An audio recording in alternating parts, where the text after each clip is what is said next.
Pajajaran nur jumeneng ratuna teh dijulukan Prabu Anggalarang.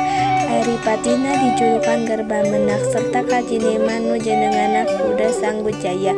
Pati sareng kajineman disaur ku Prabu Anggalarang pikeun nyulik putri nu masih sewuna Bupati Lancang Kamarung. Garbamenak Kuda Sanggujaya pangculikeun putri nu aya di Bupati Lancang Kamarung. Siap laksanakeun Prabu. Terus arindit kadua pati eta pikeun nyulik putri anu masih sewuna Bupati Lancang Kamarung.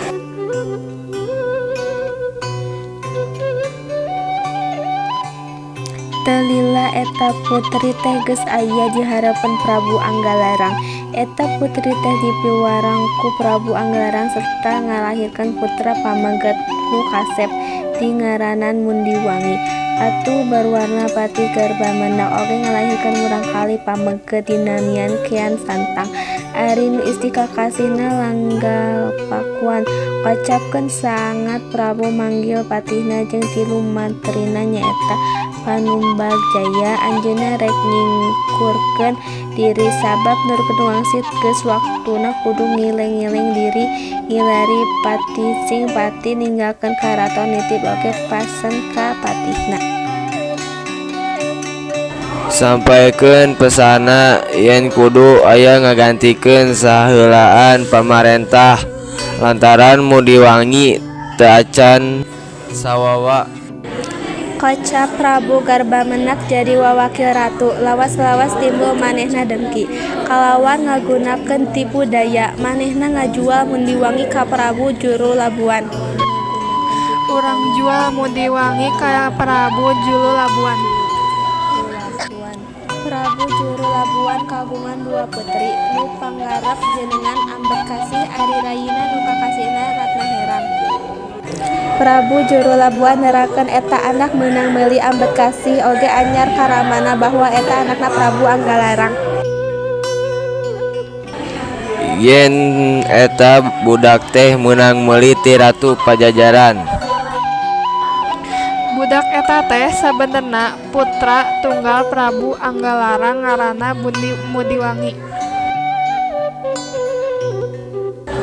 Anjeunna nyarios kitu karamana teh sabab kenging wangsit ti Dewata ti Wangkit harita Mundiwangi dirorok ku Prabu Juru Labuan. Daya geuseuhna jeung kaputrana pituin estu didama-dama pisan. Sababda Mundiwangi dewasa didanggukeun ka Ambedkasih tur dijunjung ngeunguh mangku. Kapabreng sumandang larang nu atesna ti kulon Batulayang. Ari ti wetan mah Kalimanggung beulah kalemah radegan. Anjeunna gentos jenengan jujulukan Siliwangi. Ti Ambedkasih anjeunna gaduh putra nu jenengan Sukaleuwih ti garwa nu lian Puterlarang kaguna putra Kunlimar. Dina hiji mangsa Prabu Siliwangi dideuheus ku Patih Singgadaru nu netelakeun yen aya utusan ti Pajajaran nu ngaran Purwakali. Purwakali netelakeun yen nagara Pajajaran rek dijorong ku Prabu Malayapati. Siliwangi ngandika yen manehna baris mantuan Pajajaran brig we aranjeunna arangkat muru ka Pajajaran. Brig aranjeunna arangkat muru ka Pajajaran. Sakabeh nu ngarurug ka Pajajaran dielehkeun ku Siliwangi. Akhirna Siliwangi titikakeun ka putri Lenggang Pakuan. Akhirna Siliwangi amitan ka Prabu Garbamenak. Prabu Garbamenak, abdi bade mulang deui ka Sumedang Larang. Mun mangga kade di jalana bisa aya nanaon. Satepina di Sumedang Larang kasampak Ambedkasih keur ngobrol jeung rayina nyaeta Ratna Herang. Aduh aya nu dilamar ku Prabu Amukmarugul. Tos atuh teu kenging nyarios kitu isin jadina teh. Tapi Prabu Siliwangi teu terangan yen eta rayina Ambedkasih geus dilamar ku Prabu Amukmarugul. Saenggeus nyaho Siliwangi langsung nyarios ka martuana yen hoyong dititikakeun ka Ratna Herang ka hayang Siliwangi disatujuan ku Prabu Juru Labuan. ngan aya syaratna kudu ngelekeun heula Prabu Amukmaruga sareta kudu nyieun 2 situ sareng 2 parahu kudu angges dina waktu sapeuting.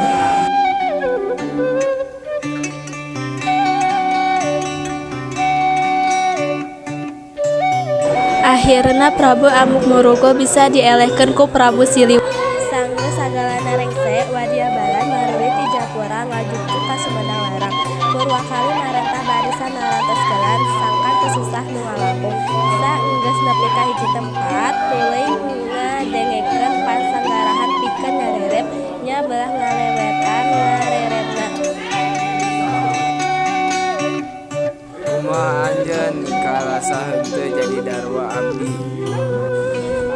Hapunten abdi teu tiasa nyemponan ka hayang anjeun. Siliwangi mundur tulung ka Prabu Garbamanak sangkan mapakeun Ratna Herang nu bakal jadi garwa nu anom. Satepina ka Sumedang Larang Prabu Garbamanak nepikeun tur ditarima ku Prabu Juruladua nu hartina disaksian ku Ambedkasi. Gancang bae Ambedkasi nepang dateng Ratna Herang tapi teu disangka Ratna Herang teu kersaleun dipiwarta ku Prabu Siliwangi. Ambedkasi sasaluran ka Ramana yen Ratna Herang nolak kana pamentana Prabu Siliwangi. Malahan mah Ratna Herang ngalolos ti karaton Prabu Siliwangi nyuhunkeun widi ka Prabu Jurulabuan.